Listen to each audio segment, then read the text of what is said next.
Welcome back to Face Off. We're entering our final segment of the show here, and we're going to start with our game pick of the week.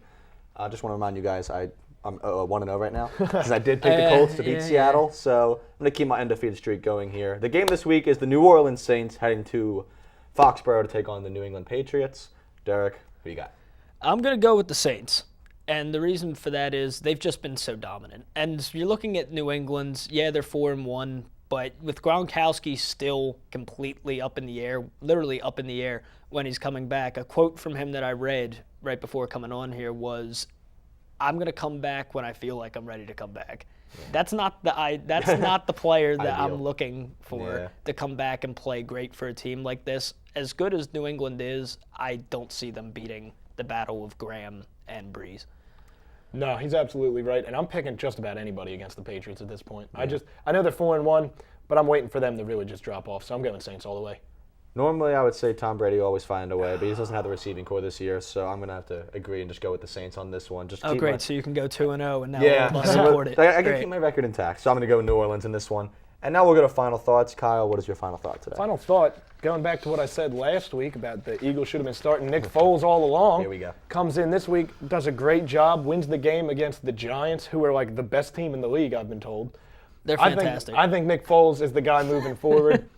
He should have been the starter all along. I'm glad Vic is hurt now. We all knew it was going to happen eventually, so at least he got it out of the way in the beginning of the season. Good thing for him. So my final thought, Nick Foles, I was right.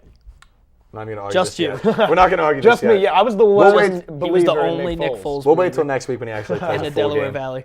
My final thought is going to go to the Jaguars and Broncos game this week. The point spread is a plus 28 for the Broncos, and people are talking if that's too high.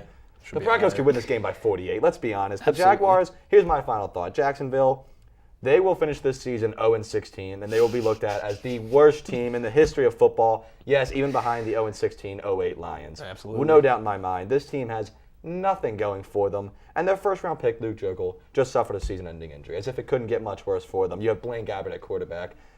The only real weapon is Justin Blackmon, but, he doesn't have a quarterback to throw to him. So I don't see any. They gave up 34 points to the Rams this week. What is Peyton going to do? Peyton's going to annihilate them. So Jaguars will go 0-16 this season. I'm going to stick by that, and they will be looked at as the worst team of all time. So congratulations. Broncos might as well just sit Peyton Manning. He'll be out by the third quarter. Give him the week off. He'll be out by the third quarter. And before I get to my final thought, I'll just echo what you said. I can't wait. I'm actually looking forward to watching I'm that. absolutely. I can't wait to watch that. I have never looked forward to a blowout quite as much as this game will be. My girlfriend's going to take it as an opportunity to get me like antiquing or something. She's Yeah. like, look, it's not even a good game. Oh, Just watch no. Honey, you need to sit down and watch the slaughter with me. Because this is going to be hilarious. But my final thought is support Pittsburgh. You got to rally behind the Pirates, and this is echoing what you said last week. I told you they were my second choice if the Braves couldn't do it. The Braves at this point, I don't want you on my bandwagon. You're bad luck. Real quick. They conked out real quick. It's all right. I'll get on the bandwagon. But I'm so behind them at this point. If they can beat the Cardinals, I believe that they could totally do it. I believe that there's a definite chance that they'd be able to do it because I said that they echo the Stargell 80s Pirates to me. It's just a young team rallying around McCutchen and those young players. I think they could definitely do it. So support Pittsburgh. All right, Derek, we're going to stay with you on this one as we go to game ball. Who's your game ball going to this week? It's no doubt. It's going to Jimmy Graham. I had already picked the Saints to pretty much destroy the Patriots, as that's what I think they'll do. They'll destroy them. But Jimmy Graham has cemented his place in my mind as the number one tight end in football this year. There's no doubt in my Going into week 6, even if Gronkowski was there, I don't think that he'd be able to do what Jimmy Graham has done. Not at all. And plus, as somebody speaking personally, he's on my fantasy team. Everybody's trying to trade anything to get Jimmy Graham from me. 4 players, 3 players for Jimmy Graham. This man is a fantasy juggernaut. He's been unreal this year. It's unstoppable. 36 points. He's averaging over 30 points a week. He's basically he's a wide receiver. He's their main receiver. He's better than most wide receivers in the league right now. My game ball this week is going to go to the St. Louis Cardinals pitcher, Michael Wacha. Okay. I think, we're talking about how great the Pirates have been, and I'm supporting them as well. I really thought Pittsburgh was going to win that game at their home. It was Bucktober, the blackout. Fans were going. Bucktober. That's the thing. That's what you haven't seen Twitter? No. But What's no, Twitter?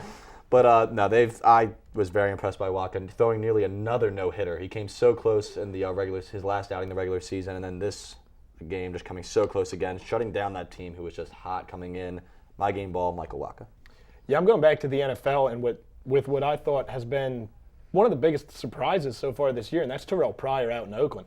This week against the Chargers, he had the highest quarterback rating of any Raiders quarterback since 2002 when Rich Gannon was still there. The last time they had a Gannon. quarterback. Yeah, exactly. Okay. A 135 quarterback rating. He looked great against the Chargers. He's got this team competitive. They're not going to beat the Broncos or Chiefs, though. No, They're well, not gonna- they'll beat the Chiefs. I got hope this week. I don't know. But You can throw your shoulder pads on, put your eye black on. I could be an offensive lineman on that team if I did that. Probably, yeah. All right, well, that's going to do it all this week for us for Face Off. For Derek and Kyle, we'll be back next week. Stay tuned next week.